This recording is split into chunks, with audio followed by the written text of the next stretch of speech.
So, what we never talked about is actually why did you start writing songs? Because when I found out that you did, you were already trying to record them and you failed miserably. But the idea was already there.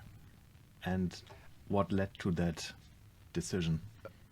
Um, Lots of time during the first lockdown and nothing to do with it or nothing special. So I thought it was a good idea. I worked as a studio assistant back in my days at university, and yeah, I worked with I can't even remember what it was called, like, but it was some freeware DAW which was less than 10 megabytes in size, and I thought I could improve on that front and see how Technic developed, and yeah, that's what got me started in the first place. But you have never written songs before, did you? No, of course, I've been writing songs, but that was back in the days. I had a metal band when I was a teenager and a young adult, and I spent lots of time in rehearsal rooms from probably 15 to 20, and But what kind of music?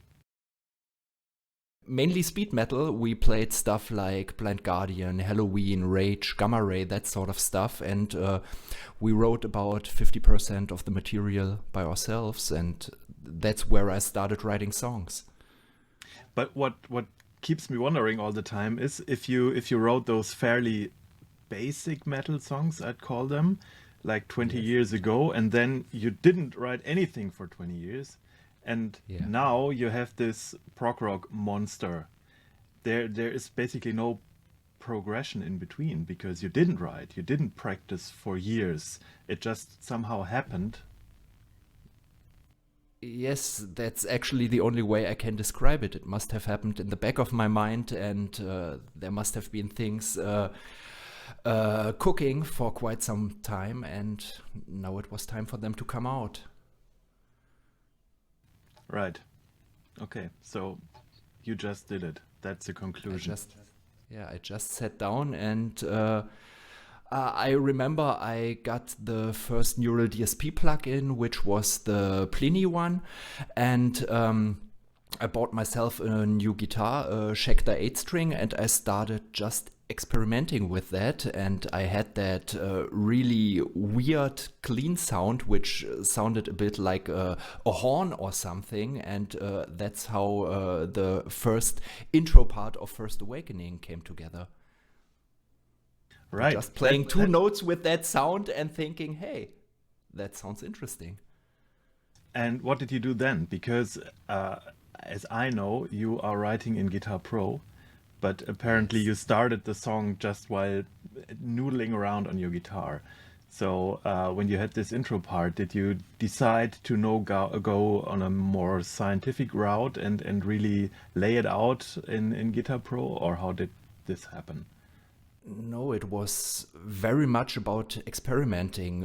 So, if I recall right, after that, I wondered if I was able to write a catchy chorus, and then I just skipped everything and just wrote the chorus for the song. And yes, you're right. I tried to experiment with as many approaches as possible, and very often I end up with writing parallel on the guitar or on the keyboard and in Guitar Pro or in Studio One, and just getting it written down in a way because I'm really forgetful what is when dealing with these things, and yeah. So the songs haven't been written in a particular order. It's not like that you had the whole concept in front of you and everything was like written from intro to end. It's more like a collage of things. Yes and no. At first, I just went for it and tried stuff, but there are very few songs which I wrote from beginning to end. Very often, I start with a part somewhere, and then I wonder what that might be in the context of a song. Might it be a chorus? Might it be part of an intro or a break later on? And so I'm moving in all directions in time and space, And And how do you make sure that stuff stays coherent? Because it's so easy to lose track of where you started, and you might come out at a totally different place, but the songs still all seem to be they make sense in itself, if you know what I mean. well, that's nice to hear. I'm trying mainly to revisit stuff which I used before or where I know that something is building up towards.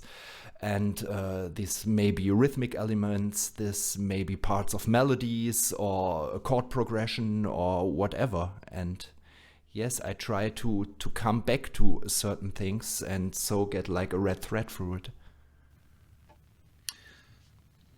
So, as you already mentioned on social media, album number 2 is already pretty far when it comes to songwriting.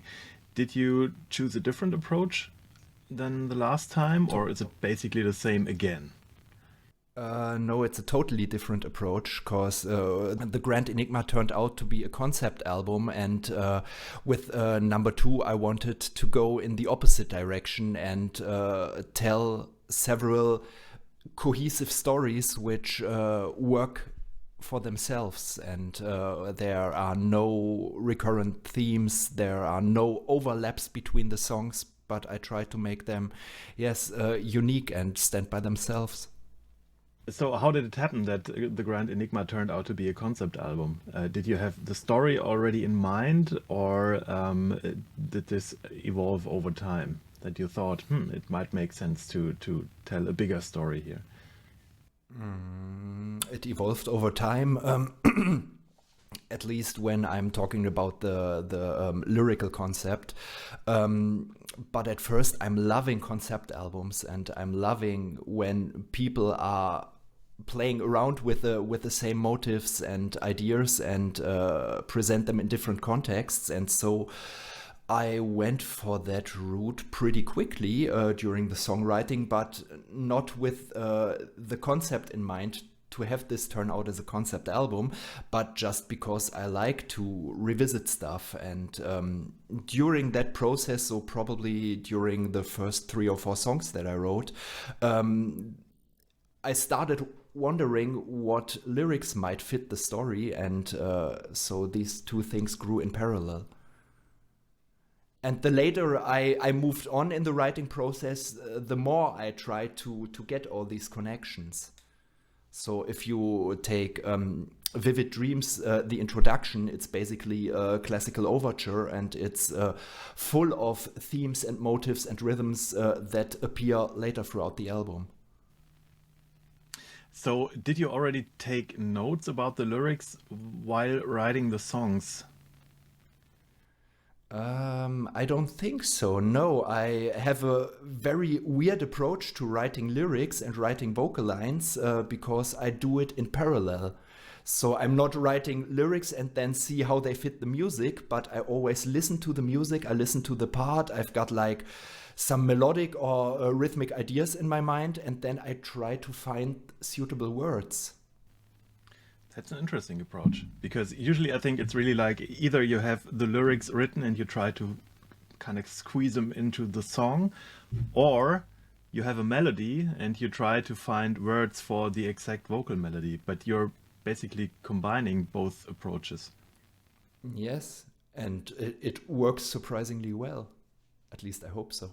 You really are as weird as I always thought you were. That's me.